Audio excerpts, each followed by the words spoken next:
ఈ గోధుమ గడ్డి మనము ఎంత ఉపయోగం ఉందంటే, దీన్ని జ్యూస్ తీసుకున్న దాని వలన మనకు చాలా ఉపయోగాలున్నాయి. యాక్చువల్‌గా ఏమంటే మనకు గోధుమలు పిండి చేసి మనం రొట్టె అవన్నీ తింటాం. దానివల్ల ఎనర్జీ ఉంది. అలాంటిది ఇక్కడ మనకు లేతగా నారు చేసి ఒక 7 రోజుల తర్వాత మనకు ఆ లేత ఆకుల్లో ఉండే క్లోరోఫిల్లు దాంట్లో ఉండే డైరెక్ట్‌గా జ్యూస్‌గా ద్వారా మనం కన్జ్యూమ్ చేసినప్పుడు దీని రిజల్ట్ అమోఘం, అద్భుతం. కాబట్టి నేను చెప్పడం ఏమంటే ఎవరైనా సీనియర్ సిటిజన్స్ గానీ, హెల్త్ ఇష్యూస్‌తో ఉన్నవాళ్ళు ఏమీ దిగులు పడకుండా ఇది ట్రై చేయండి. కనీసం ఇప్పటి వరకన్నా తీసుకోకపోతే ఇక్కడ చేసుకోవచ్చు. మీరు ఇంట్లో గూడా దీని గురించి మనము ఈ వీట్ గ్రాస్ ఎలా పెంచుకోవడం గూడా మనం నేర్చుకుంటే ఇంకా మంచిది. లేకపోతే అందుబాటులో దగ్గరగా ఉండేలా చేయొచ్చు. లేకపోతే ఇక్కడ నేచర్స్ గోల్డ్ వాళ్ళు మనకు ర్యాపిడో ద్వారా ఇంటికి కూడా డోర్ డెలివరీ చేస్తున్నారు.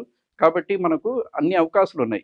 నేను చెప్పడం ఏమంటే మీరు అటెంప్ట్ చేసి చూడండి. ఇంతవరకు మీరు ఇంగ్లీష్ మెడిసిన్స్ మీద, అలోపతి మీద చాలా ఖర్చు చేసుంటారు. అలాంటప్పుడు ఇది కూడా ఒక ట్రై చేయండి. ఇది అఫోర్డబుల్ కాస్ట్, చాలా తక్కువ ఖర్చు. దాని తర్వాత రిజల్ట్ బాగా ఉంటుంది కాబట్టి, నేను ఈ అవకాశాన్ని మీరు ఉపయోగించుకొని మీరు ఇప్పుడన్నా స్టార్ట్ చేసి మీరు వీట్ గ్రాస్ జ్యూస్‌లు మీరు కన్జ్యూమ్ చేయండి.